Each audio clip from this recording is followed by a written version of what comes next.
Hi friends, அனைவருக்கும் வணக்கம். இன்றைக்கி நம்ம சேனலில் எதை பற்றி பார்க்க போகிறோன்னா, ஒரு குழந்தையின் ஏக்கங்கள்ங்கிற தலைப்பில் ஒரு குட்டி கதை ஒன்று பார்க்க போகிறோம்.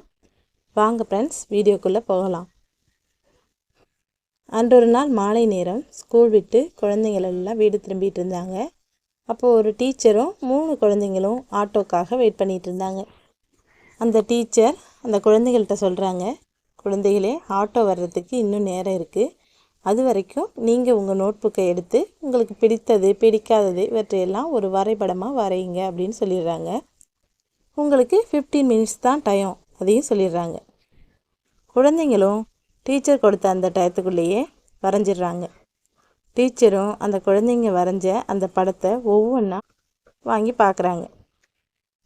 முதல் குழந்தை என்ன வரைஞ்சிருக்குன்னா, எனக்கு பிடித்தது அப்படின்னு போட்டு ஐஸ்கிரீம், சாக்லேட், ஃப்ரூட்ஸ் இமேஜ் வரைஞ்சிருக்கு.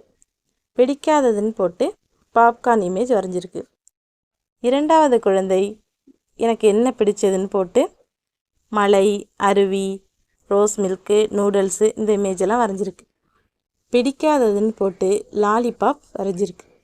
மூன்றாவது குழந்தை இமேஜை பார்க்குறாங்க. எனக்கு பிடிச்சதுன்னு போட்டு ஃப்ரெண்ட்ஸ் இமேஜ் வரைஞ்சிருக்கு. பிடிக்காததுன்னு போட்டு பேரண்ட்ஸ் இமேஜ் வரைஞ்சிருக்கு.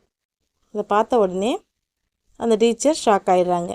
உடனே அந்த குழந்தைய கூப்பிட்டு அந்த டீச்சர் கேட்குறாங்க, பிடிக்காதவைன்னு போட்டு பேரண்ட்ஸ் இமேஜை வரைஞ்சிருக்கியே, உனக்கு உன்னோட பேரண்ட்ஸை பிடிக்காதா அப்படின்னு கேட்குறாங்க. அதுக்கு அந்த குழந்தை, ஆமாம் மிஸ், என்னோடய பேரண்ட்ஸ் காலையிலேயே என்னை ஸ்கூல் அனுப்பிவிட்டு 2 பேரும் வேலைக்கு கிளம்பிடுவாங்க. ஈவினிங் நான் ஸ்கூல் விட்டு வந்த பிறகு லேட்டாக தான் வீட்டுக்கு வருவாங்க. எனக்கு சாப்பாடு ஊட்டிவிட கூட இருக்க மாட்டாங்க. எங்கள் வீட்டில் சமைக்கிறவங்க தான் எனக்கு சாப்பாடு ஊட்டி விடுவாங்க. என்னோட டைம் ஸ்பெண்ட் பண்ண மாட்டாங்க. என்னை வெளியில் எங்கேயும் கூட்டி போக மாட்டாங்க. என்னோட அன்பாக பேச மாட்டாங்க.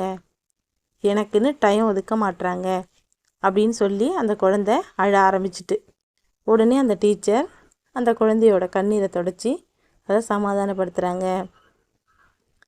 இதன் மூலமாக பெற்றோருக்கு என்ன சொல்கிறாங்கன்னா, பெற்றோர்களே, குழந்தைகள் என்பவர்கள் கடவுளால் உங்களுக்கு கொடுக்கப்பட்ட பொக்கிஷங்கள், விலைமதிப்பில்லாத செல்வங்கள், நம் மகிழ்ச்சியின் மறு உருவங்கள். 1000 செல்வங்கள் இருந்தாலும் நம்மை அரவணைக்கும் ஒரே செல்வம் நம் குழந்தைகள் மட்டுமே. குழந்தை வரோங்கிறது சில மனிதர்களுக்கு இன்னும் எட்டாக்கனியாகவே இருக்கிறது. அதனால் குழந்தைகளை அன்பாக பார்த்துக்கோங்க. அவங்களோட முடிஞ்ச வரை டைம் ஸ்பெண்ட் பண்ணுங்கள். அவங்களோட மகிழ்ச்சி தான் உங்களோட மகிழ்ச்சியும் கூட. குழந்தைகளோட அந்த பிஞ்சு நெஞ்சில் ஏக்கத்தை ஏற்படுத்தாதீங்க. குழந்தைகளை அவங்களோட தேவையை என்னன்னு கேட்டு பூர்த்தி செய்து மகிழ்ச்சியாக பார்த்துக்கோங்க.